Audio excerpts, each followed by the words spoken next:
सुनिए, त्रेता युग की बात है। ब्रह्मा जी, देवराज इंद्र, अग्नि, वायु आदि सारे देवता, सप्त ऋषिगण और पृथ्वी देवी सब मिलकर वैकुंठ लोक जा पहुंचे। सुरेशम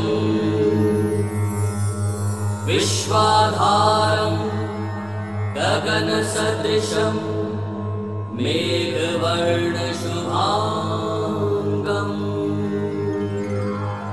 लक्ष्मीकांतम कमलनयनम योगिभिर्ध्यानगम्यं वन्दे विष्णुं भवभयहरं सर्वलोकैकनाथं। हे देवताओं के स्वामी, शरणागतों के रक्षक, आपकी जय हो। हे कृपालु, आपकी लीला अद्भुत है। उसका भेद कोई नहीं जानता है, कोई भी उसको जानने का अभिमान नहीं कर सकता है, और उसे वही जान सकता है जिस पर आपकी कृपा। हम पर कृपा करें प्रभु। पापों का नाश करने वाले नारायण, हमारी सुध लें प्रभु। देवी पृथ्वी एवं समस्त देवता अपने मन, वचन और कर्म से चतुराई छोड़कर आपकी शरण में आए हैं। हे अविनाशी, हमें दर्शन देकर हमारा उपकार करें प्रभु।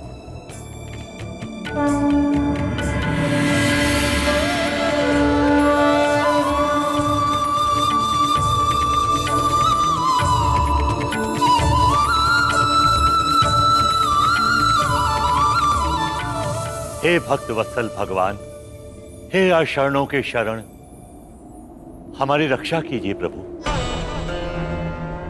हे श्रीपति, आप ही मेरे पालक हैं, आप ही मेरे रक्षक हैं नाथ। आप ही के आदेश पर मैं इस मृत्यु लोक के समस्त जीवों को आश्रय देती हूँ, उनका भार उठाती हूँ। सब कुछ सहन करते हुए मैं उनका लालन पालन करती हूँ, किंतु ये राक्षस राज रावण मुझे ऐसी पीड़ा दे रहा है जो मेरे लिए असहनीय हो गई है। अपने बल के मद में चूर होकर रावण चारों ओर आतंक फैला रहा है। जिसे भी वो थोड़ा बलवान समझता है, उसे ये उन्मादी रावण युद्धम देही कहकर युद्ध के लिए ललकारता रहता है, और जो निर्बल और शांति प्रिय जीव है, उसे भी बिना कारण सताता रहता है। रावण और उसके राक्षस ऋषियों को यज्ञ नहीं करने देते, मुनियों को तपस्या नहीं करने देते, और अपने मनोरंजन के लिए निर्दोष जीवों की हत्याएं करता है। पूरी पृथ्वी पर रावण ने स्त्रियों के अपहरण और अत्याचार का अभियान चला रखा है। कोई भी स्त्री कहीं भी सुरक्षित नहीं। हे विशंभर, उसका ये अत्याचार देख मुझ माँ का हृदय फटा जाता है। मुझसे अब और सहन नहीं होता प्रभु, मुझे इस राक्षस से मुक्ति दिलाइए। हे विष्णुदेव, हम देवताओं को भी यह रावण निरंतर प्रताड़ित कर रहा है। हम देवता प्रकृति के नियमों की रक्षा करते हैं, हमारे कारण कोई भी तत्व अपनी मर्यादा भंग नहीं करता, किंतु रावण हमें भी सनातन नियम तोड़ने के लिए विवश करता है, और उसके भय के आगे हम सब कुछ नहीं कर पाते।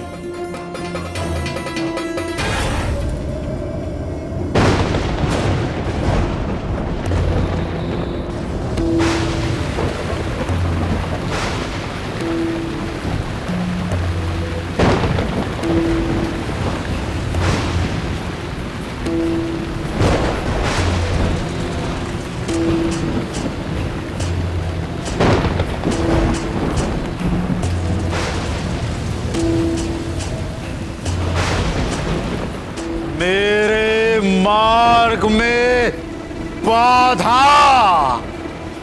हे इंद्र, तेरा ये दुस्साहस, अपने मेघों के द्वारा तू मुझे रोकना चाहता है। अपनी पराजय भूल गया क्या? कहे तो याद दिलाऊं? या एक बार फिर मुझसे टकराना चाहता है? यदि यही इच्छा है तो आना आना। हटा अपने बादल, नहीं तो मैं अभी इसी क्षण तेरा उपचार करे देता हूं।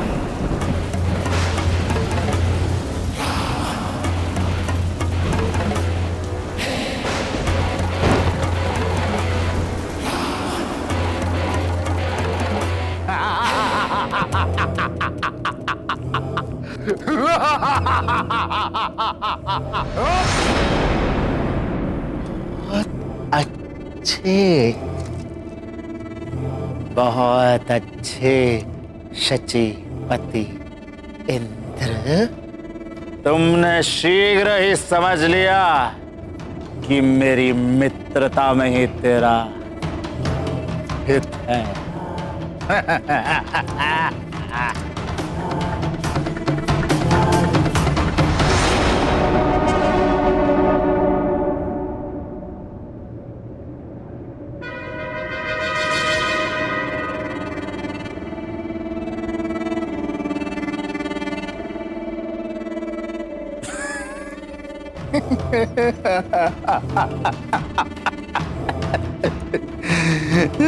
सूर्य देवता, ये क्या कर रहे हैं आप? अपने सम्राट से कुछ सीखिए और मेरे अनुकूल रहा कीजिए। देखते नहीं आपकी किरणों के ताप से कैसे मेरा माथा जला जाता है। और हाँ, वो चंद्रदेव, उस चंद्रदेव से कहो वातावरण को थोड़ा शीतल कर।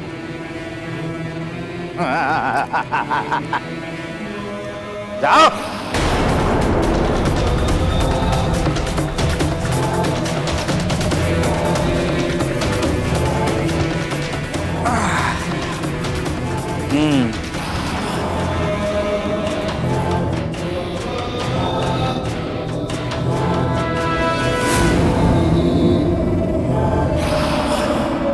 हे प्रभु, रावण के अत्याचारों से हमारी रक्षा का सामर्थ्य केवल आप में है।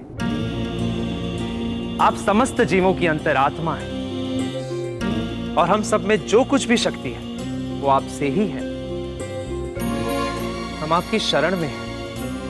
हे अक्षर, शीघ्र ही हमारा उद्धार कीजिए श्रीपति, नहीं तो यह सारी व्यवस्था नष्ट हो जाएगी। जगत पिता ब्रह्मा का वरदान पाकर ये रावण मनमाना हो गया है। इस समय ब्रह्मांड में उसे अनुशासित करने की शक्ति किसी के पास नहीं है। हे प्रभु, क्या उस आतताई से हमें कभी मुक्ति नहीं मिल पाएगी? आप निराश न हो ब्राह्मण। मेरी प्रतिज्ञा है कि जब जब गौ माता, विप्रजन, संत समुदाय और देवताओं पर विपत्ति आएगी, जब जब अविश्वास, अनाचार और अधर्म की वृद्धि होगी और धर्म की हानि होगी,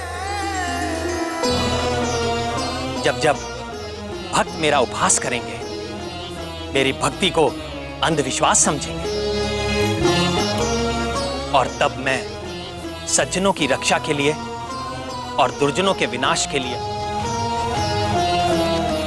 यज्ञ की वैदिक मर्यादा और धर्म की स्थापना के लिए मैं अवतार लूंगा। मेरी ये प्रतिज्ञा अटल है। भक्तों की रक्षा के लिए मैं अवश्य अवतार लूंगा। भगवान विष्णु की जय, भगवान विष्णु की जय, भगवान विष्णु की।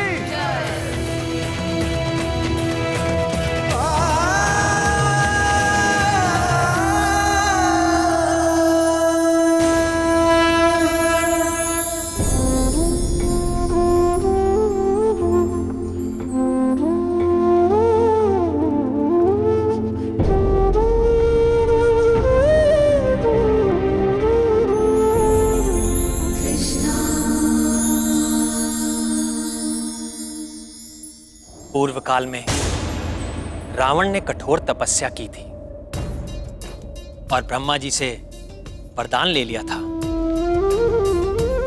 कि उसे देवता, दैत्य, गरुड़, नाग, यक्ष आदि कोई भी ना मार सके। किंतु उस समय उसने मनुष्यों का नाम नहीं लिया और ये तिरस्कार से कहा कि मनुष्य तो उसके लिए तिनके के बराबर है। अहंकार सदैव पतन का कारण होता है। रावण के भी विनाश का कारण उसका अहंकार बनेगा, क्योंकि शीघ्र ही मैं मनुष्य रूप में अवतार लेकर दुराचारी रावण का वध कर दूंगा।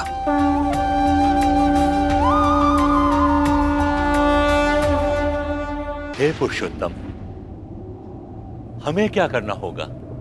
आदेश दीजिए प्रभु।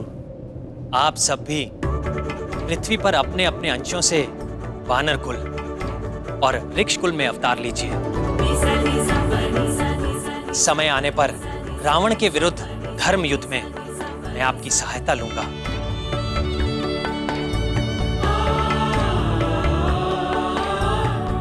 आप समस्त जगत के पालक हैं।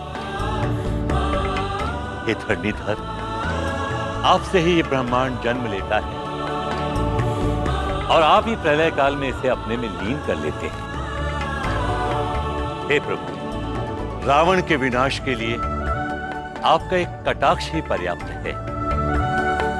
फिर भी आप हमारी सहायता चाहते हैं। हे प्रभु, हमें आशीर्वाद दीजिए कि हम आपकी लीला से मोहित होकर अहंकारी न हो जाएं।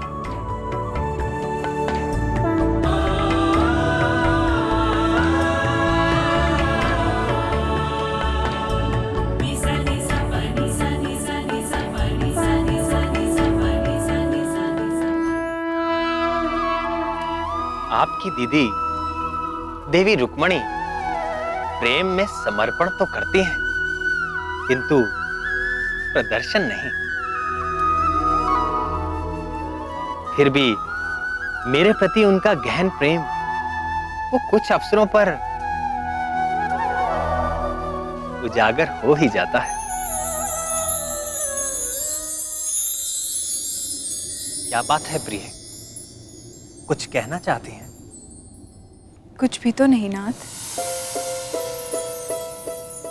ये नरा अवतार मैं धर्म की स्थापना के लिए ले रहा हूं प्रिय, किंतु कोई भी धर्म कार्य धर्म पत्नी के बिना पूरा नहीं हो सकता। आप मेरी सहचरी हैं, आपको ही ये दायित्व निभाना होगा। इस अवतार में मैं अनाचारी राक्षसों का वध तो करूंगा ही, किंतु ये अवतार लेने का मेरा उद्देश्य अपने जीवन चरित्र के माध्यम से सदाचार का आदर्श प्रस्तुत करना है। मनुष्यों की शिक्षा और प्रेरणा के लिए मैं सत्य और धर्म के दो पैरों पर चलूंगा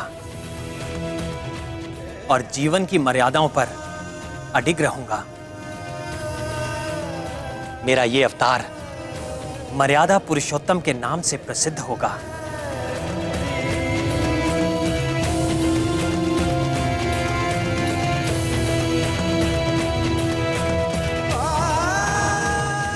ओम नमः शिवाय। राम राम राम राम राम राम।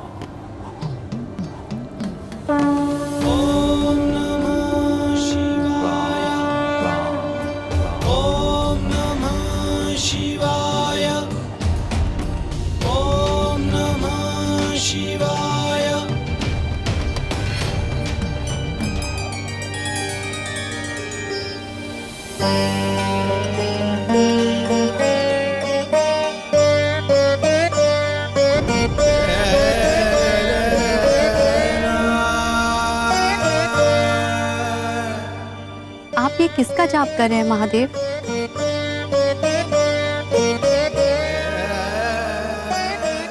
राम, मेरे राम। राम? कैसी शीतलता है इस नाम में। अनादिकाल से ही यह नाम इस जगत का सबसे सिद्ध और सरल मंत्र है। वो कैसे महादेव? ओम नमो नारायण मंत्र से बीजाक्षर रा और ओम नमो शिवाय मंत्र से बीजाक्षर मां को मिला देने से इस राम मंत्र की रचना होती है। इस अमूल्य मंत्र में भगवान विष्णु की कल्याणकारी शक्ति के साथ मेरी शक्ति का भी वास है। यह मंत्र सर्वमंगलकारी है, मोक्षकारी है और सभी प्राणियों के कल्याण की रामबाण औषधि है। आपकी महिमा निराली है भोलेनाथ। आप जब उग्र रूप धारण करते हैं तो तीनों लोग कांपने लगते हैं, और जब प्रेम मगन होते हैं तो ऐसे कि देखने वाला भी आनंदमय हो जाए। जो आनंद मेरे मन में जागा है शीघ्र ही वह पूरे पृथ्वी लोक पर छा जाएगा। वो कैसे महादेव? क्योंकि आपके जो परम रहस्यमय महान भाई भगवान विष्णु है ना, वे मनुष्य रूप में जन्म लेने वाले हैं और इस मनमोहक अवतार में उनका नाम होगा श्री राम। श्री राम, श्री राम, श्री राम।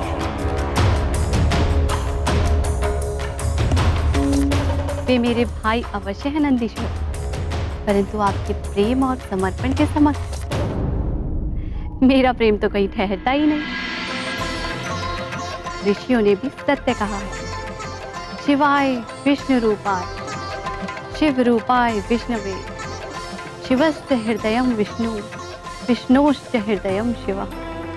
अर्थात शिव विष्णु का रूप है और विष्णु शिव का रूप है।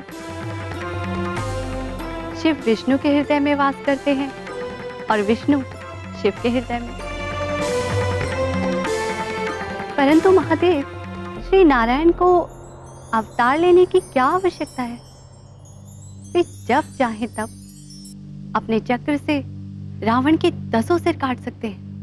निश्चित ही काट सकते हैं शैलपुत्री, किंतु श्री हरि ब्रह्मा जी के वरदान की अवहेलना नहीं करेंगे। किंतु ब्रह्मा जी, भगवान विष्णु और मैं, 3 अलग अस्तित्व अवश्य हैं, किंतु मूल में हम तीनों एक ही हैं। भवानी, इस रावण ने 10 सहस्त्र वर्षों तक बड़ी कठिन तपस्या करके इतने शुभ कर्मों का संचय कर लिया कि ब्रह्मा जी को बाध्य होकर उसे मनचाहा वरदान देना ही पड़ा, और तब से वह अजय होकर अत्याचारी हो गया। इसलिए जब तक उस पापी के पूर्व पुण्य का क्षय नहीं हो जाता, उसका वध नहीं किया जा सकता। अब उसका काल निकट आता जा रहा है और शीघ्र ही भगवान विष्णु श्री राम का अवतार लेके उसका अंत कर डालेंगे, और उनके इस कार्य में मैं उनकी सहायता करूंगा। आप महेश्वर? हाँ भवानी। भगवान विष्णु के इस राम अवतार के साथ साथ मेरा अंश इस वानर कुल में उत्तम वानर हनुमान बनकर जन्म लेगा और अपनी भक्ति और समर्पण से प्रभु को प्रसन्न करेगा और राम नाम की सिद्धि को प्रसिद्ध करेगा। वज्र और ध्वजा विराजे कांधे मूंज जनेऊ साजे।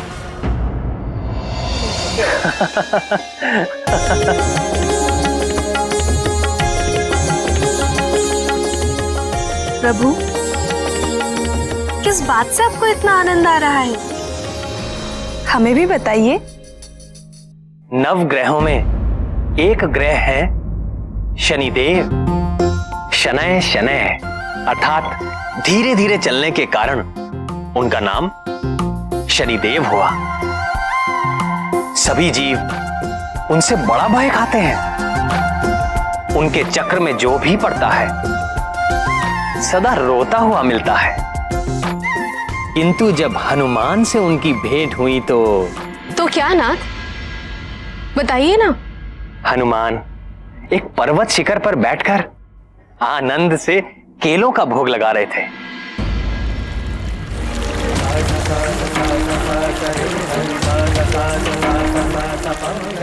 तभी एक धीर गंभीर स्वर ने उनका ध्यान भंग कर दिया। केसरी नंदन,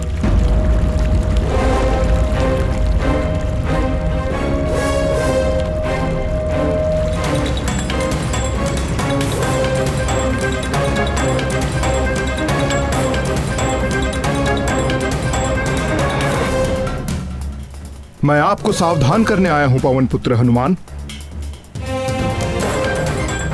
आज से आगामी 7.5 वर्षों तक आप पर मेरा प्रभाव काल आरंभ हो रहा है। आप सावधान हो जाएं। मैं आपके शरीर में प्रवेश करने वाला हूं। मैं आपको प्रणाम करता हूं सूर्य पुत्र शनीश्वर, किंतु आप मेरे भीतर प्रवेश नहीं कर सकेंगे। तो आपको मेरे सामर्थ्य पर संदेह है बजरंगबली? आप सब प्रकार से सामर्थ्य हैं शनीश्वर महाराज, परंतु मेरे मन में तो पहले से ही कोई रिक्त स्थान है ही नहीं, तो मैं फिर आपको स्थान कहां पे दूं?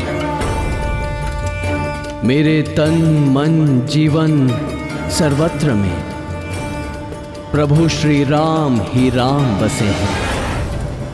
आपको कदाचित ज्ञान नहीं है कि मेरे प्रकोप से मनुष्य तो क्या, देव और दैत्य भी नहीं बच सके हैं। 7.5 के 2.5 वर्ष मैं जीव के पैरों में रहकर उसे भटकाता हूं। 2.5 वर्ष उसकी सिर में स्थित रहकर उसकी बुद्धि भ्रष्ट करता हूं, और 2.5 वर्ष उसके मुख में प्रवेश करके उसकी सुख शांति धन संपत्ति सबका हरण करके उसे पूरा दरिद्र बनाकर छोड़ देता हूं। महाराज, मैं तो केवल उसी ज्ञान को अपने पास रखता हूं जिससे मैं अपने प्रभु के प्रेम रस में सदा लीन रह सकूं। शेष सारे ज्ञान को मैं अपने किसी काम का नहीं समझता। ऐसा है तो मेरी 7.5 का थोड़ा और ज्ञान ले लीजिए। अवश्य शनिदेव, कृपा कीजिए। जब मेरी 7.5 चलती है तो प्राणी दुख, कष्ट और असुरक्षा से बुरी तरह से घिर जाता है। रोग और व्याधि उसे जकड़ लेते हैं। कभी सर पर छत गिर पड़ती है तो कभी उसके घर में आग लग जाती है। कलह का वातावरण हो जाता है। सब ओर असफलता और पराजय ही मुख फाड़कर खड़ी हो जाती है। कलंक और आरोप लगने लगते हैं। प्राणी अपनी सोच और बुद्धि पर नियंत्रण नहीं रख पाता। मेरे अधीन होकर वो क्रोध और आवेश में आकर अपनी ही हानि कर बैठता है। मन व्यथित रहता है, वाणी कठोर बोलता है, सुख नष्ट हो जाता है, संपत्ति का नाश हो जाता है, दुख, ग्लानि और शोक, इसके अतिरिक्त उसके पास कुछ भी नहीं रहता। सावधान हनुमान, आपकी 7.5 इसी क्षण प्रारंभ हो गई। यदि आप अपना निर्णय नहीं बदल रहे और आपने श्री राम के तुच्छ भक्त से ठान ही ली है, तो आपका स्वागत है शनीश्वर। आपका जो नियम है आप उसका पालन कीजिए और मुझे जो करना है मैं वो करूंगा। आपको पीड़ा देने में मुझे कोई रुचि नहीं है हनुमान। किंतु काल के विधान में मुझे यही कार्य मिला है, और मेरे कार्य में कोई बाधा डाल सके ऐसा किसी के लिए संभव नहीं।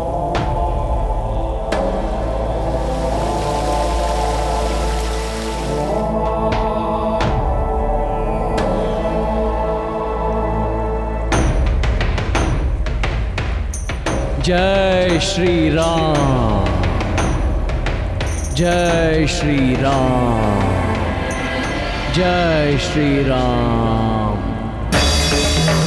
जय श्री राम, जय श्री राम,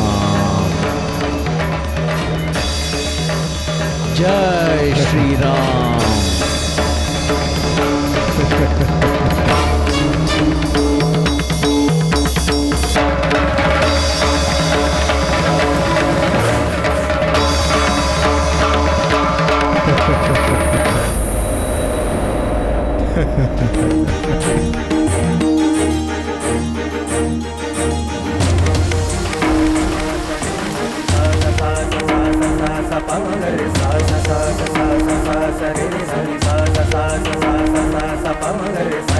जय श्री राम।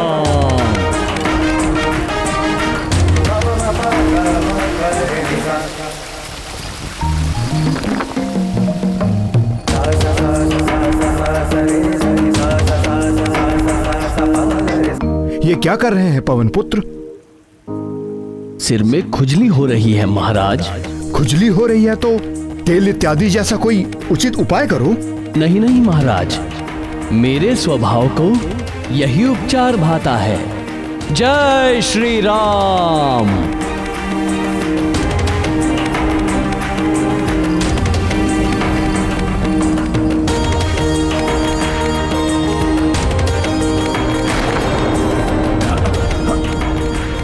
हे मारुति नंदन, इन चट्टानों के बोझ से मैं मरा जा रहा हूं, कृपया इन्हें हटाएं।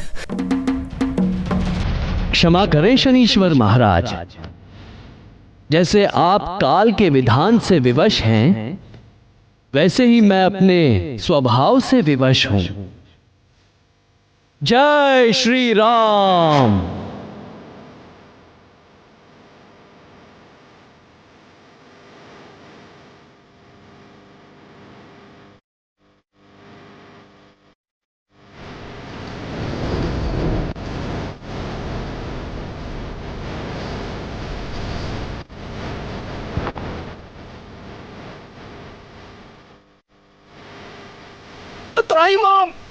त्राहिमाम बजरंग बली, जाकर मुझ पर मेरे प्राण निकले जा रहे हैं। क्या कह रहे हैं महाराज? आपको तो मेरे शरीर में 7.5 वर्षों तक रहना है, अभी तो 7.5 क्षण भी नहीं हुए। अपने प्राण बचा के रखिए। नहीं नहीं महाबली, मुझे क्षमा कर दीजिए। हे राम भक्त हनुमान, मैं आपके भीतर नहीं रह सकता। नहीं रह सकते तो निकल जाइए। मैं यदि स्वयं निकल सकता तो इसी पल आपको छोड़ देता, किंतु मैं यहां फंस गया हूं। पूरा जगत मुझसे याचना करता है, मैं आपसे याचना कर रहा हूं। मुझे जाने दीजिए। मैं आपको वचन देता हूं कि आज के बाद मैं आपको कभी पीड़ित नहीं करूंगा। मुझे ही नहीं शनिदेव, आप चाहकर भी कभी भी किसी राम भक्त को पीड़ित नहीं कर सकेंगे, क्योंकि जिसके हृदय में राम का प्रभाव हो जाता है उसके ऊपर काल का प्रभाव काम नहीं करता। मैं सदा आपकी बात का स्मरण रखूंगा। हे रामदूत, कृपया आप मुझे जाने दें।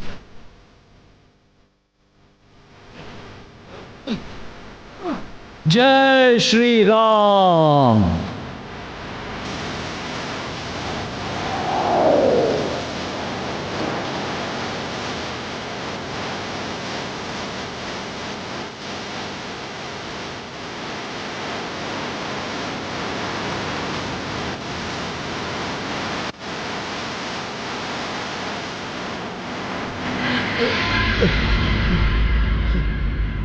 हे राम भक्त हनुमान,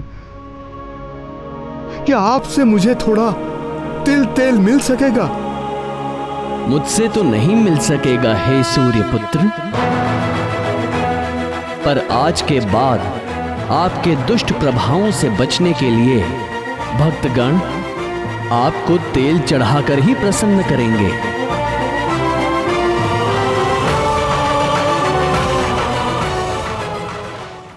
वो तो शनिदेव ने शीघ्र ही उनसे संधि कर ली, अन्यथा बजरंगबली पूरे का पूरा पर्वत अपने शीश पर रख लेते। श्री भगवान के भक्तों पर काल का प्रभाव नहीं होता।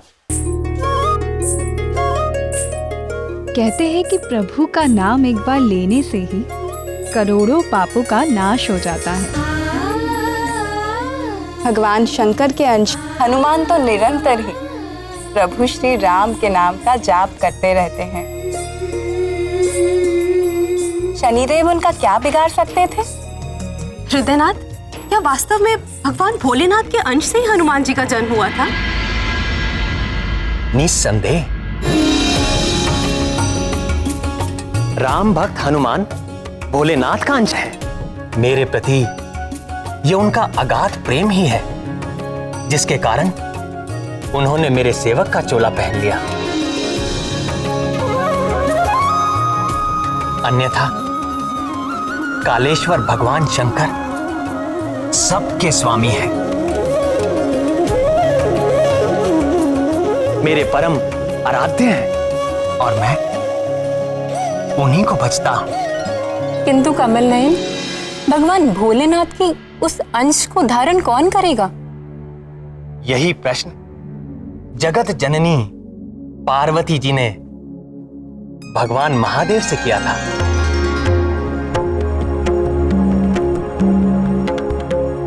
अब आप ही बताइए, भोलेनाथ ने क्या उत्तर दिया था? स्वर्गलोक की एक अप्सरा है जिसका नाम है पुंजिक स्थला। स्वर्गलोक की अप्सरा? अप्सरा ने वानर को जन्म दिया, किंतु यह कैसे हुआ स्वामी?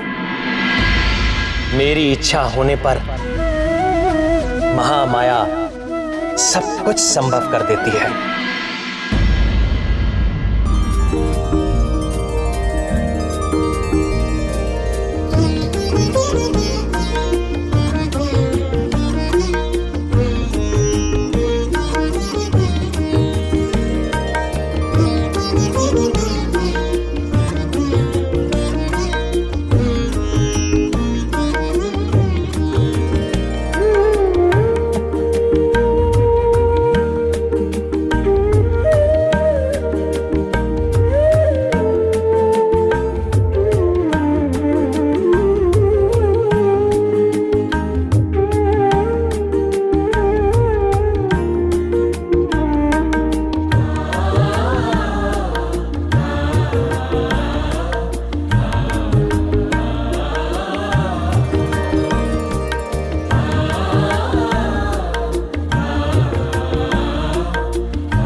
अति सुंदर, अति सुंदर।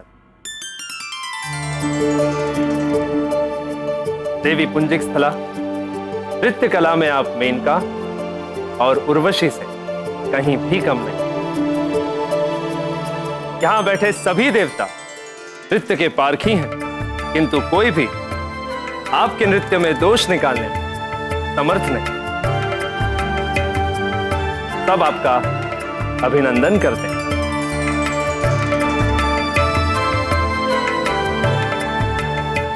उसके नृत्य के समान ही पुंजिक स्थला का चरित्र भी निर्दोष था। देवराज इंद्र का स्वर्ग भोग विलास की सीमा है, किंतु वहां रहते हुए भी वो अप्सरा भगवान शंकर की नित्य उपासक थी।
ईशानः सर्वविद्यानामीश्वरः सर्वभूतानां ब्रह्माधिपतिर्ब्रह्मणोऽधिपतिर्ब्रह्मा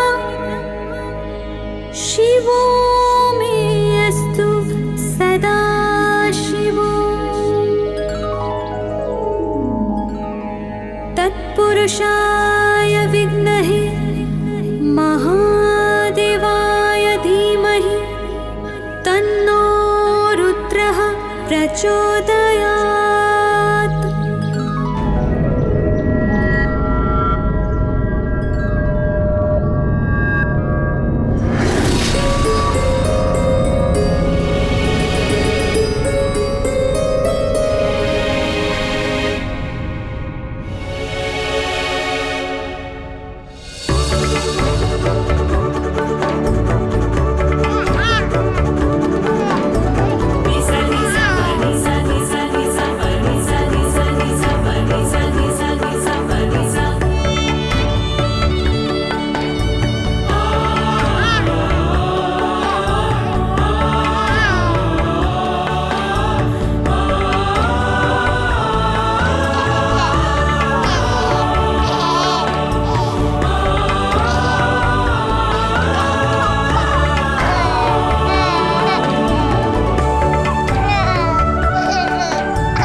ये तो वानर का शिशु है।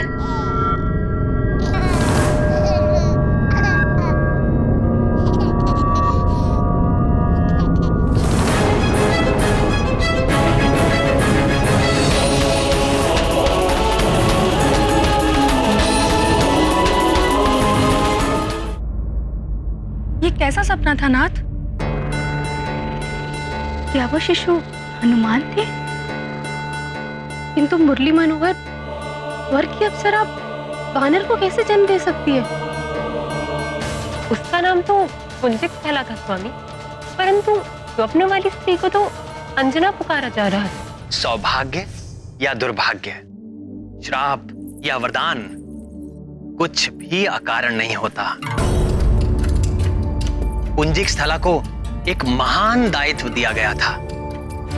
उसके लिए उसे श्राप की देहरी पर पांव रखना ही पड़ा।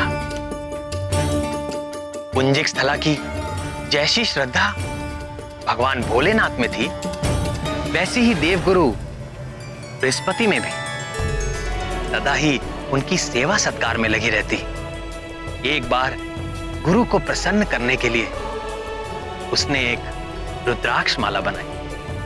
गुरुदेव, ये भेंट स्वीकार कीजिए। ये कैसी अनुपम माला है पुंजिक स्थला? पुत्रवती भव।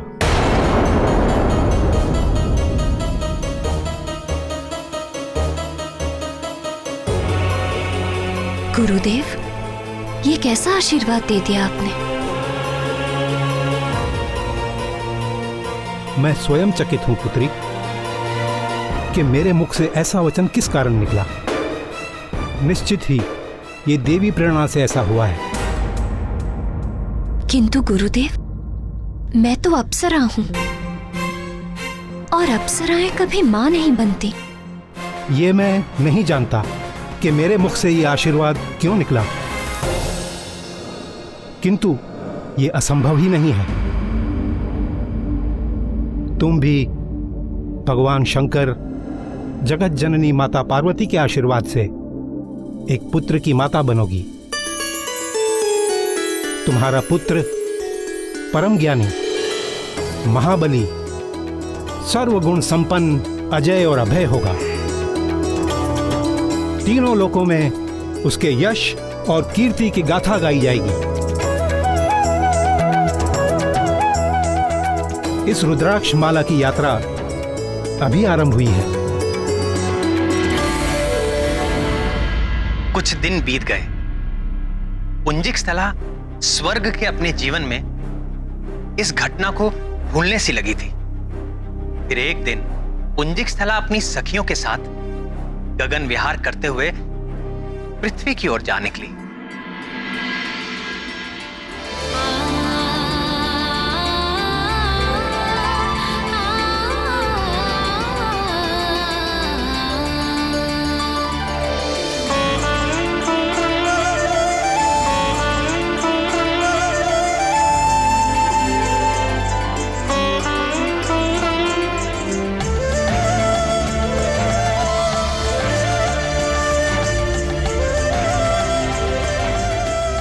सारा संसार स्वर्ग के ऐश्वर्य और विलास के स्वप्न देखता है, हमसे ईर्ष्या करता है,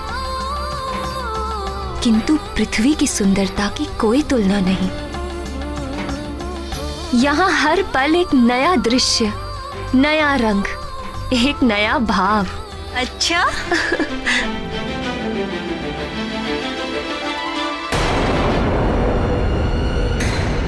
अरे ये क्या हुआ? ये यान क्यों रुक गया?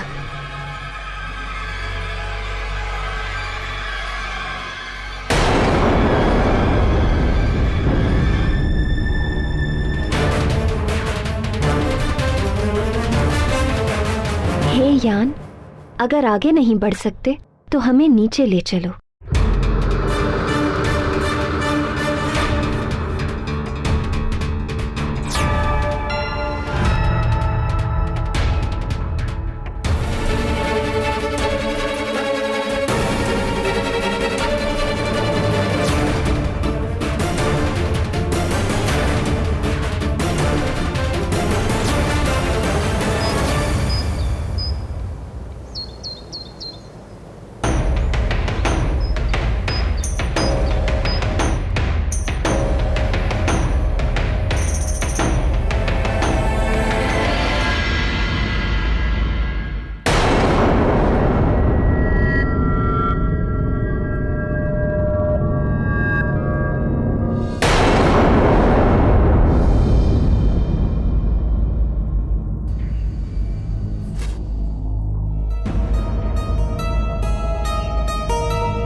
मुनीवर, मुझे क्षमा कर दीजिए। मैं वो वानर आकृति देखकर, मुनीवर, मैंने आपकी तपस्या भंग की है। मुझे नहीं पता था कि भीतर आप हैं। मिट्टी की वाम्बी में मुझे वानर आकृति दिख रही थी तो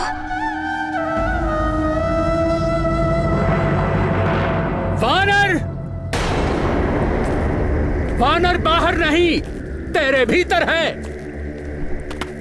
तुझ में ही है वानर जैसी चंचलता। जा, तू भी वानरी हो जाएगी।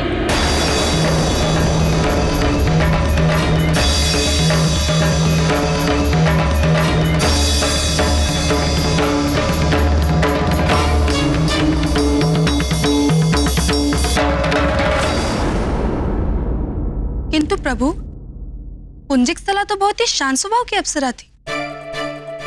उसके मन में इतनी चंचलता कैसे उत्पन्न हो गई? चंचलता आई नहीं, पुंजिकस्थला के मन को चंचल कर दिया गया। किसने कर दिया प्रभु? मेरी योग माया, जिसे लोग महामाया या पराशक्ति भी कहते हैं। किंतु योग माया ने ऐसा क्यों किया प्राणनाथ? जब जब संसार में मेरे हस्तक्षेप की आवश्यकता होती है, तब तब योग माया मनुष्यों के मन को विचलित कर देती है। मत्स्यगंधा को देखकर यदि महर्षि पराशर का मन विचलित ना होता तो महर्षि वेदव्यास का जन्म कैसे हो पाता? और यदि महर्षि वेदव्यास का जन्म ना हो पाता तो द्वापर में वेदों का उद्धार करके उनका विभाजन कौन करता? महाभारत और श्रीमद् भगवत की रचना कौन करता? वो भी तो मेरा ही एक अवतार है। इसी प्रकार माता कैकेयी, वो तो श्री राम को भरत के समान ही प्रेम करती थी। यदि उनका मन विचलित ना होता तो श्री राम को वनवास कैसे मिलता? और यदि श्री राम वन को ना जाते तो ना सीता हरण होता और ना ही रावण का वध हो पाता। इसलिए हनुमान के जन्म की स्थितियां बनाने के लिए पराशक्ति ने ही देव गुरु बृहस्पति के मुख से पुत्रवती भव का आशीर्वाद दिया और तपस्या कर रहे मुनि के मुख से ऐसा श्राप दे डाला। मुनीवर, मुझे क्षमा कर दीजिए। इतने वर्षों तक मौन रहने के पश्चात मेरी वाणी से जो वचन निकले वो मिथ्या नहीं हो सकते। मैं चाहकर भी इसे वापस नहीं ले सकता। इसमें न कुछ दोष तुम्हारा है और न कुछ मेरा। भगवान की प्रेरणा से ही ऐसा हुआ है। तू शोक न कर पुत्री, तुम्हें भगवान महादेव के अंश को जन्म देना होगा।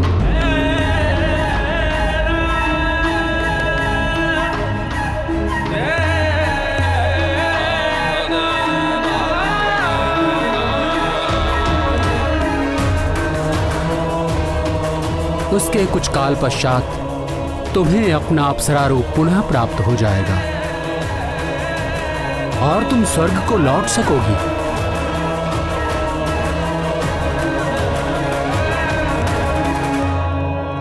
ठीक ही तो है। पुंजिकस्थला जैसी शिव भक्त, गुरु भक्त और नृत्य संगीत विशारदी हनुमान की जननी हो सकती थी। हाँ, तभी तो पुंजिकस्थला के ये सारे सद्गुण हनुमान को भी प्राप्त हुए। तो क्या हनुमान की संगीत में भी सिद्धि है?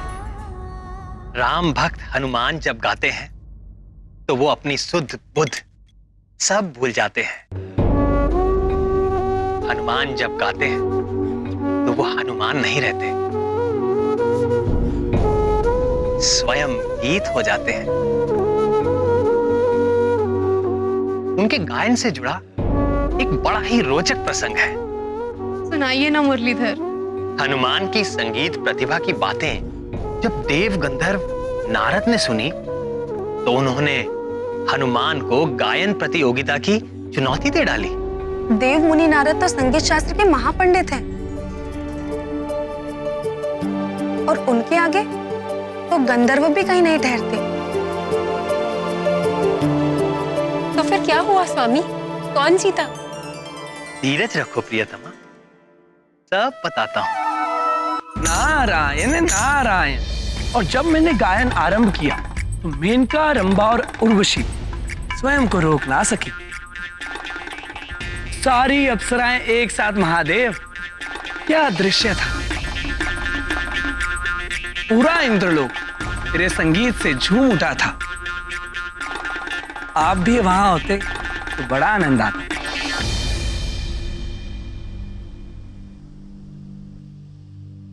उस भोग विलास के संसार में मेरे जैसे विरागी का क्या काम देव,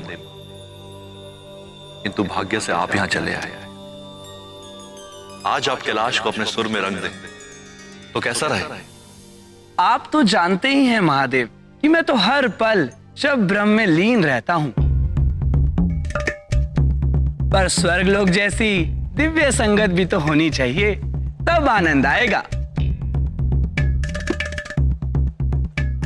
यदि ऐसा है तो रामदूत हनुमान को बुला लेते।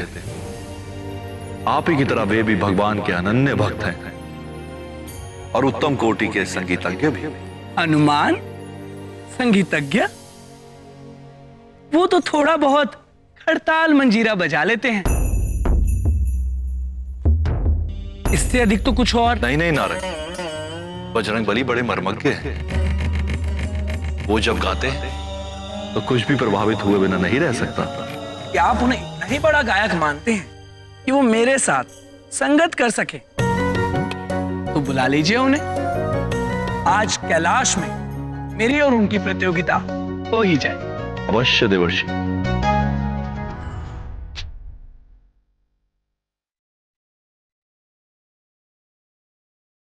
परम प्रिय हनुमान,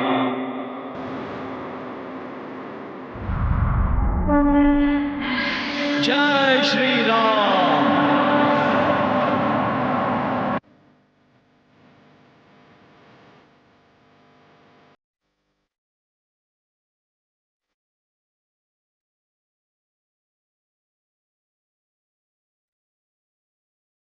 भुजंग भूषण भगवान शशि शेखर और जगत जननी माता भवानी के चरणों में राम भक्त हनुमान का प्रणाम। सदा रहो रघुपति के दासा।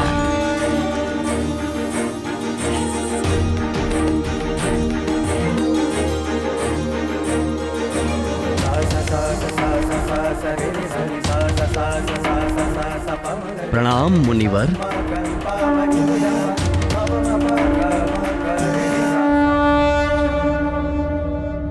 प्रिय आंजनेय, आज कैलाश आपके संगीत को सुनना चाहता है, आपके गीतों को गुनना चाहता है। देखिए, संगीत शिरोमणि नारद जी भी यहां पर, वे भी आपके साथ सुर मिलाने के इच्छुक हैं। कहाँ नारद जी का गीत संगीत? भगवान नटराज और कहाँ मैं? संगीत के नाम पर तो बस कुछ खड़ताल मंजीरा खड़का लेता हूं। वह गीत के नाम पे केवल अपने प्रभु श्री राम के नाम का जाप करता हूं। उसी रस के तो हम भी प्यासे हैं हनुमान। गाइए भक्त शिरोमणि।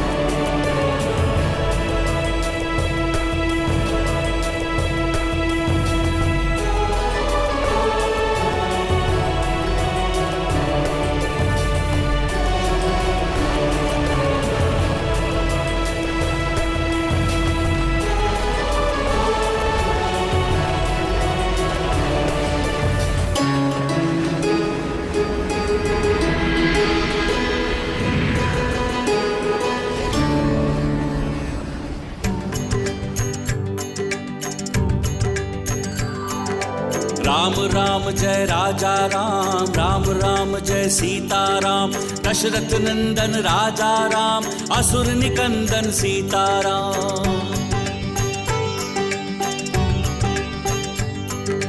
राम राम जय राजा राम, रघुपति राघव राजा राम, राम राम जय राजा राम, राम राम जय सीता राम। राम राम जय राजा राम, राम राम जय सीता राम, दशरथ नंदन राजा राम, असुर निकंदन सीता राम। राम राम जय राजा राम, रघुपति राघव राजा राम, राम राम जय राजा राम, राम राम जय सीता राम।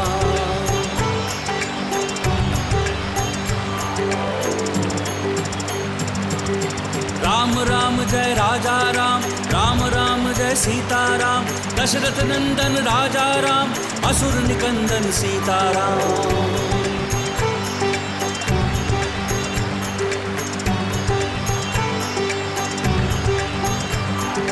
राम राम जय राजा राम, रघुपति राघव राजा राम, राम राम जय राजा राम, राम राम जय सीता राम।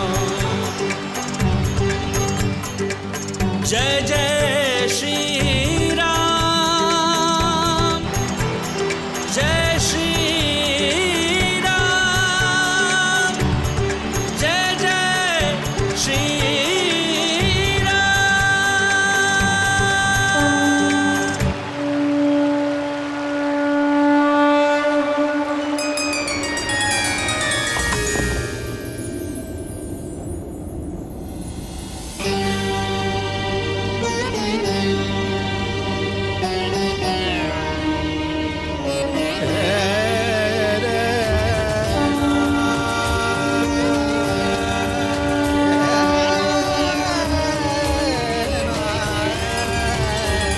राम भक्त हनुमान का संगीत तो हिम जैसे जड़ पदार्थ को भी विचलित कर देता है।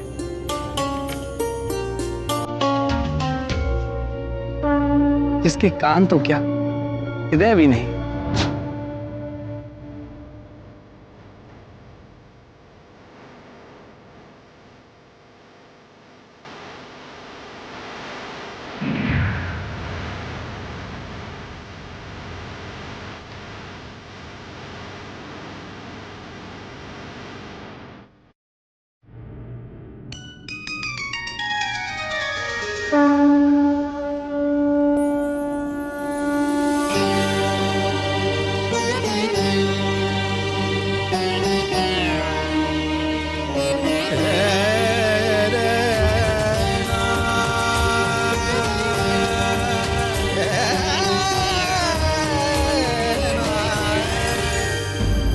तो क्या हनुमान ने नारद जी का भी गर्भ भंग कर डाला?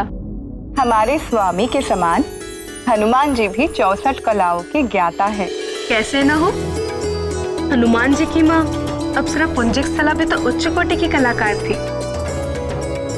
हाँ प्राणवल्लभ, पुंजिक स्थला का क्या हुआ?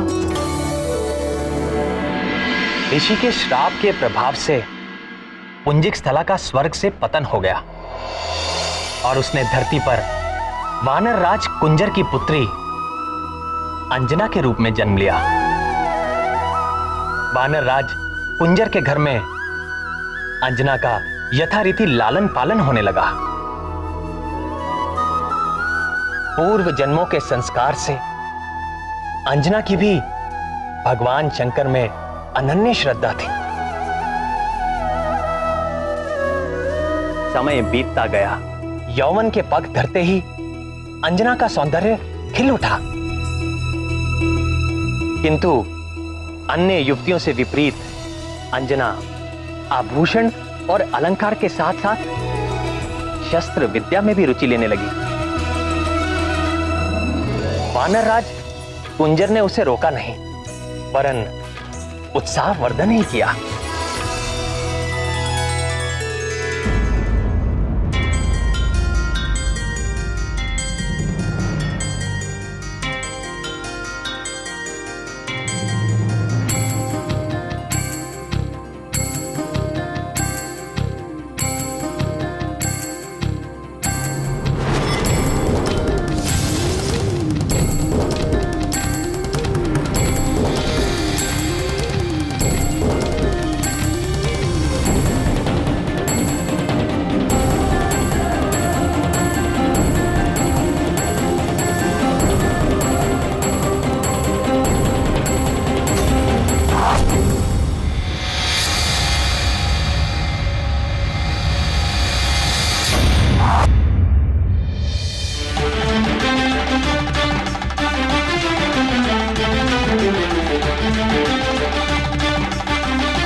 अति उत्तम, तेजस्वी भव।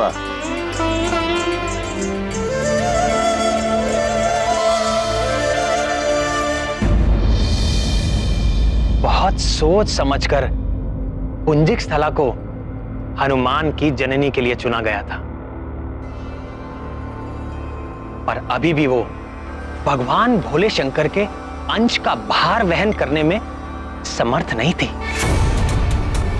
अनेक परीक्षाओं को पार कर अंजना को उस योग्य बनना था।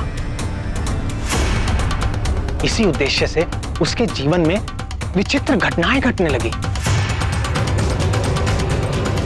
और एक बार अंजना अपनी सखियों के साथ निकट के वन में आनंद विहार के लिए निकली।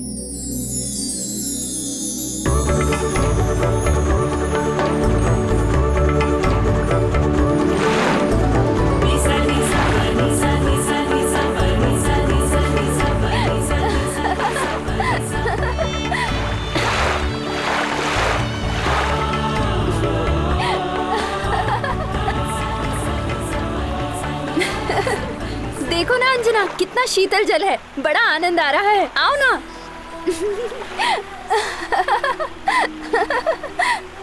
आओ ना, आओ ना अंजना।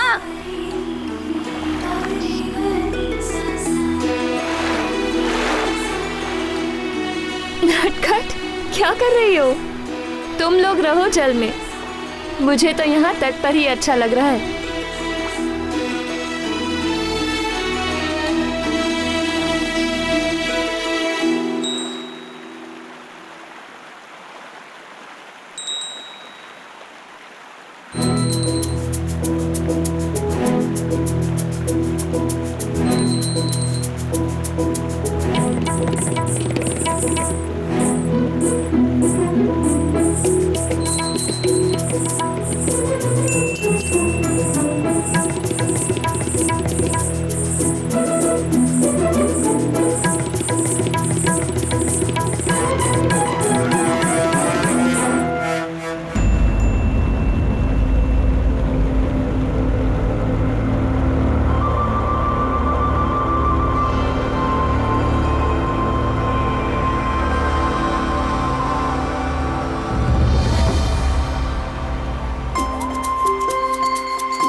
हे प्रभु, ये कैसी लीला है?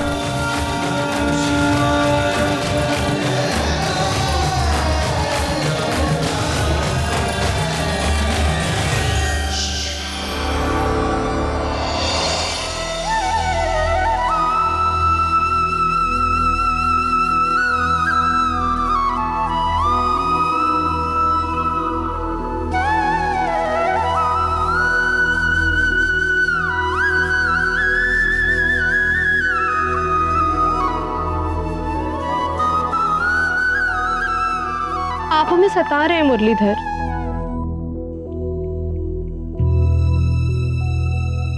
हम सबके मन में कितनी जिज्ञासाएं जाग रही हैं और आपने अपने अधरों पर मुरली धर ली। प्रिय, यदि आपके मन में इतनी ही जिज्ञासा है तो सुनिए।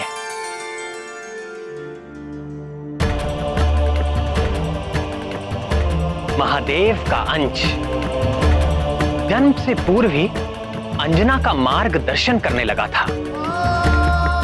मनुष्य का प्रारब्ध अर्थात उसके जीवन में होने वाला घटनाक्रम जन्म से पूर्व ही निश्चित हो जाता है और चाहे अनचाहे हर प्राणी अपने भाग्य की ओर खिंचता चला जाता है।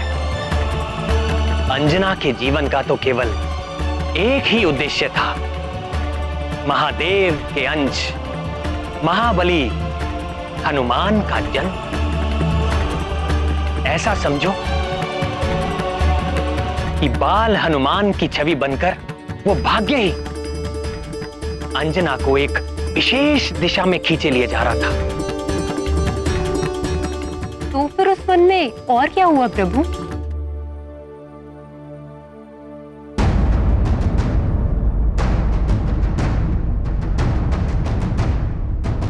वहां जो हुआ वो बड़ा ही भयंकर और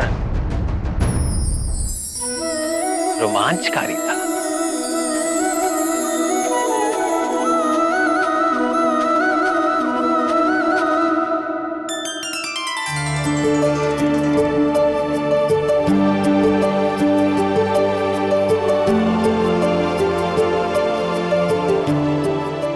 एक बार फिर दिखेगा तो उसके कान पकड़कर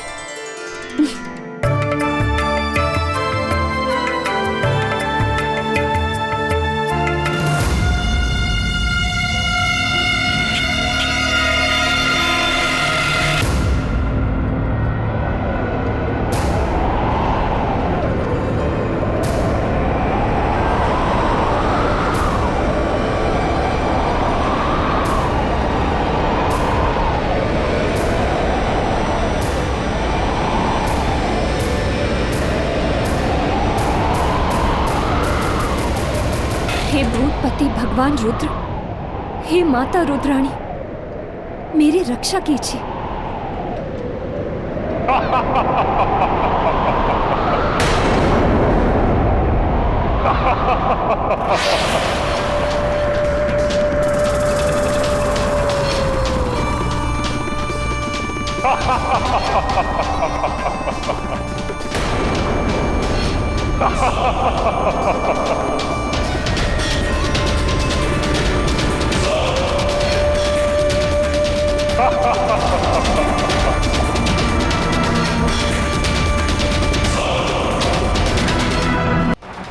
हे रुद्र रक्षा करो, हे वीरभद्र रक्षा करो, रक्षा करो। दम साधन से तुम्हारी रक्षा तो केवल दम साधन ही कर सकता है सुंदरी।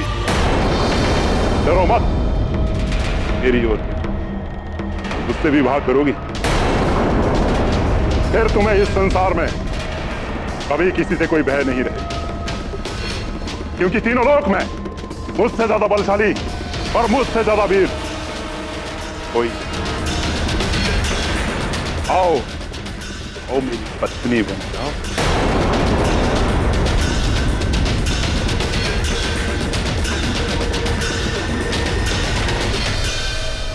भाग कर कहां जाओगी?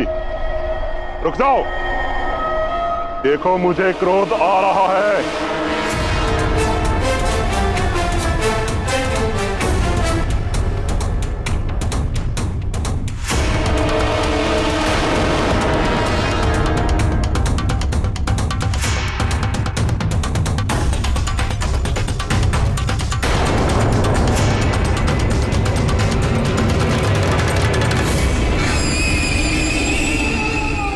बचकर कहां जाएगी।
मैंने इसे मूर्छित कर दिया है। आप निकल जाइए, उत्तर की ओर सरल मार्ग है।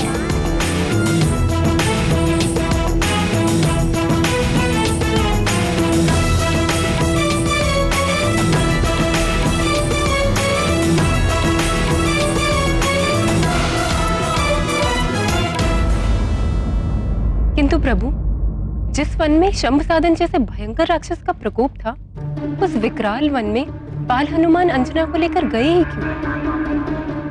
हाँ नाथ, और फिर स्वयं ही माता की रक्षा भी की। इस जगत में कुछ भी अकारण नहीं होता। कुछ तो कारण होगा। ठीक है, यदि आप नहीं बताना चाहते तो ना बताएं, किंतु ये तो बताएं कि फिर अंजना का क्या हुआ? जिस उत्तर दिशा की ओर बाल हनुमान ने माता अंजना को भेज दिया था, वहां ऋषि पनक का आश्रम था। ऋषि ने अंजना को जलपान कराया और उनकी सारी व्यथा सुनी।